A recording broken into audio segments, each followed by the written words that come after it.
Hello दोस्तों। आज ISO से रिलेटेड कुछ जानकारी कोशिश करेंगे हम लेने के लिए, क्योंकि आईएसओ में बहुत सारे डॉक्यूमेंट्स हैं, बहुत सारे एस्पेक्ट्स हैं, बहुत सारे हैजार्ड्स हैं और उनको इकट्ठा करना और उसके हिसाब से हमारे को रिकॉर्ड मेंटेन करना, डॉक्यूमेंट मेंटेन करना एक बहुत ही ज़रूरी वो पड़ता है। और उसके लिए क्या है, एक आईएसओ में एक आता है इमरजेंसी प्रिपेयर्डनेस एंड रिस्पॉन्स। तो इमरजेंसी प्रिपेयर्डनेस के लिए हमारे को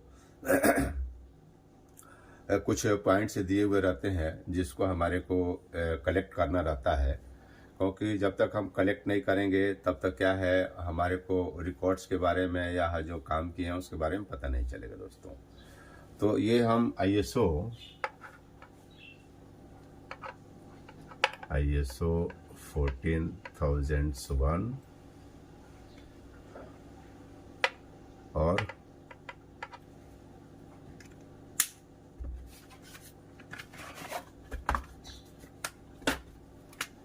14001 और 2004,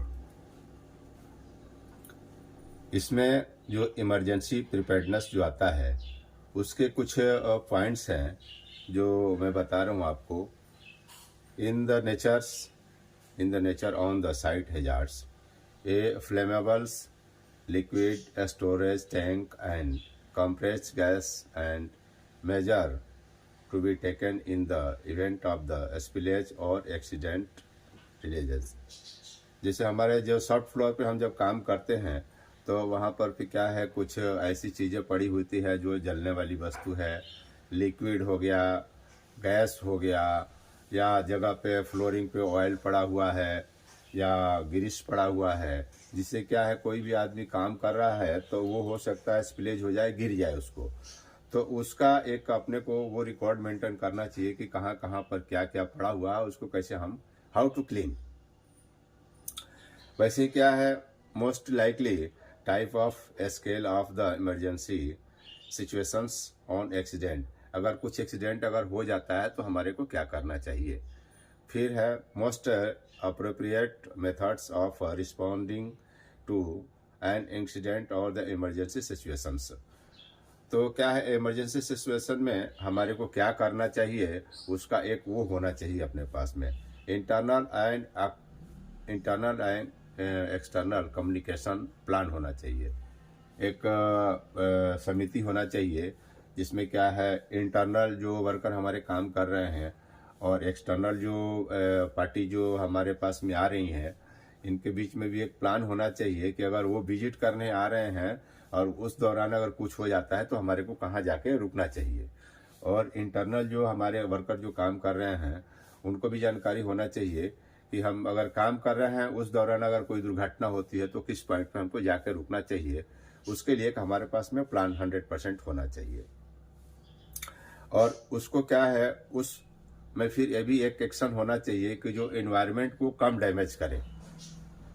उसमें प्लान ये भी होना चाहिए कि जो एनवायरनमेंट है उसमें एनवायरनमेंट को कम डैमेज होना चाहिए, जैसे स्मोक कम होना चाहिए या बाकी जो कंटेमिनेशन है वो कम एयर में जाना चाहिए। तो इसका भी एक हमारे पास में प्लान होना चाहिए।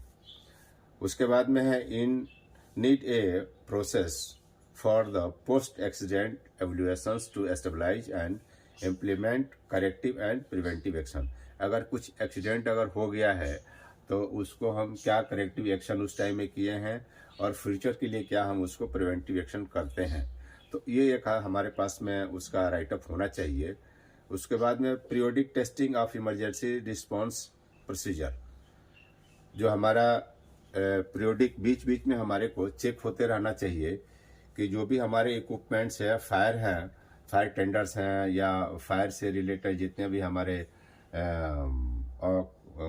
जो भी हमारे वॉकल्स वगैरह हैं या डब्बे वगैरह हैं, तो उसमें बराबर मिट्टी वगैरह भरा हुआ है कि नहीं भरा हुआ है, और जो फायर बॉक्स जो रखे हुए रहते हैं उसमें प्रॉपर गैस है कि नहीं है, ये बीच बीच में हमें हमारे को चेक होना चाहिए।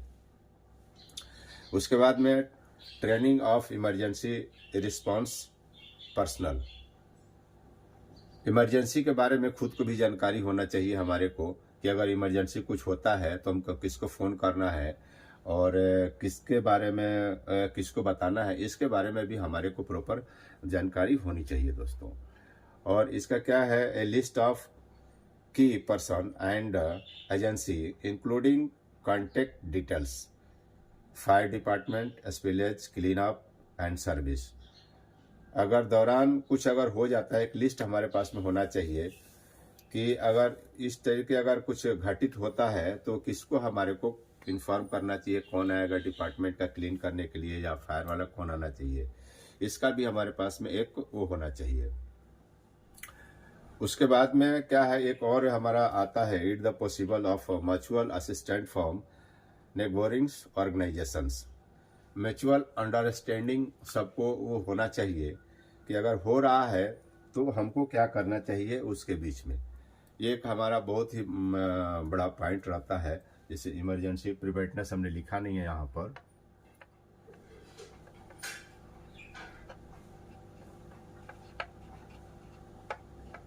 इमरजेंसी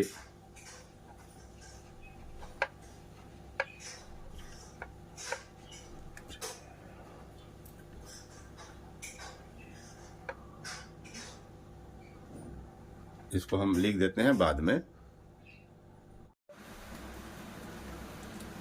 हाँ दोस्तों, तो ये रहा हमारा इमरजेंसी प्रिपेयर्डनेस एंड रिस्पांस, जो हमने आपको इसके बारे में बताया। अब आता है कि कंट्रोल ऑफ रिकॉर्ड्स।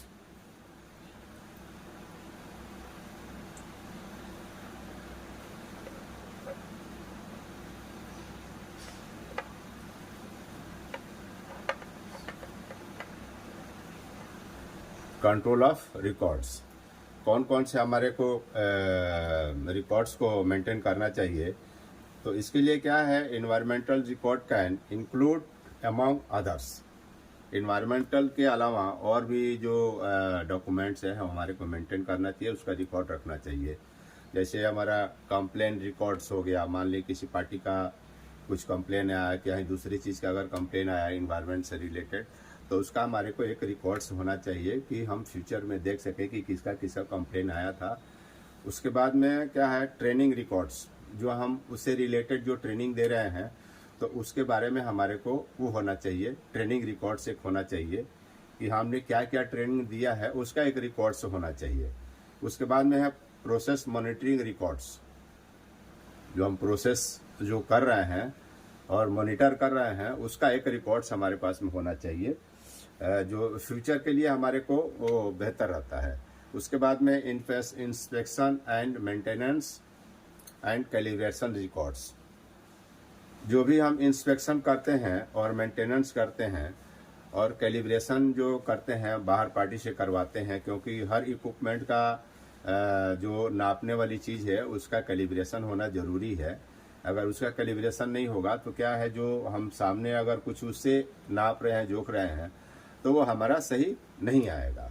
उसके बाद में है इंसिडेंट रिपोर्ट।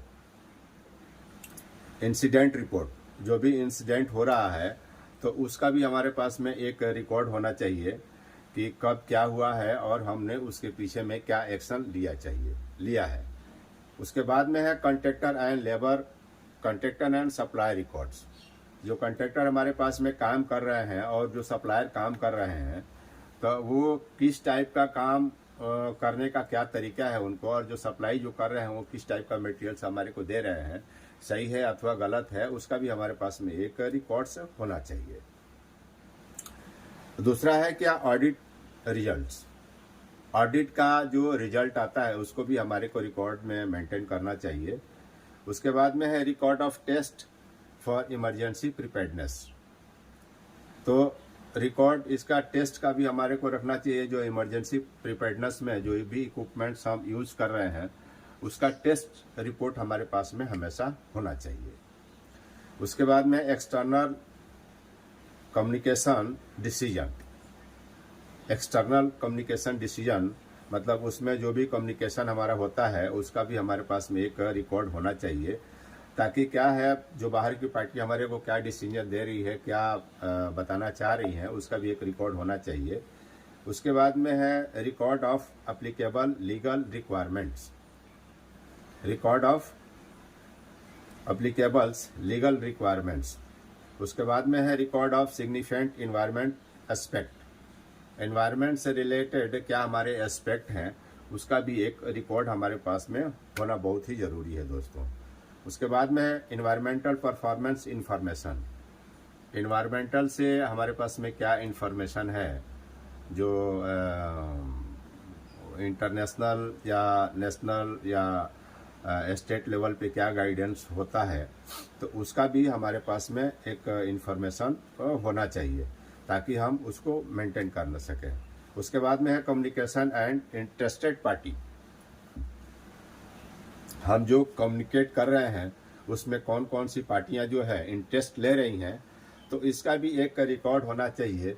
तो फ्यूचर में क्या है, हम उनसे बातचीत कर सकते हैं, उनसे सजेशन ले सकते हैं। तो ये एक बहुत ही बढ़िया रिसोर्स है कंट्रोल करने के लिए, क्योंकि कोई भी चीज़ है जो वो बता के नहीं आती है, कुछ नेचुरली होता है और बहुत ज़्यादा नेचुरली ही होता है। क्योंकि हम कहीं काम कर रहे हैं, कहीं कुछ गिरा हुआ है, उसमें फायर लग गया, किसी का ध्यान नहीं रहा, तो उसके लिए क्या क्या हमारे को इक्विपमेंट लगते हैं उनका प्रॉपर टेस्ट और रिकॉर्ड्स हमारे को होना बहुत ही ज़्यादा ज़रूरी है दोस्तों। तो एक ISO अपना 14001 एंड 2004 का एक छोटी सी जानकारी रही दोस्तों। तो इसके लिए आप लोग और भी हमारे चैनल को सब्सक्राइब कीजिए, लाइक कीजिए।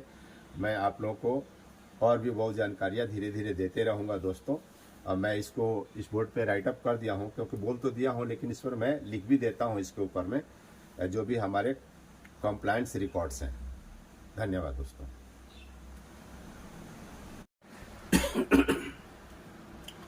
दोस्तों तो इमरजेंसी प्रिपेयर्डनेस एंड रिसोर्स के बारे में, रिस्पॉन्स के बारे में मैं कुछ पॉइंट्स है उसको मैं लिख दिया हूँ।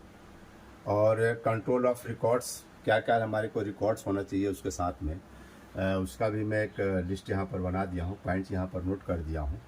क्योंकि जब तक हम किसी चीज़ का रिकॉर्ड नहीं रखेंगे तो फ्यूचर में क्या हुआ था वो हमारे को जानकारी नहीं मिलेगी। इसीलिए हमारे को रिकॉर्ड रखना बहुत ही ज़्यादा ज़रूरी है।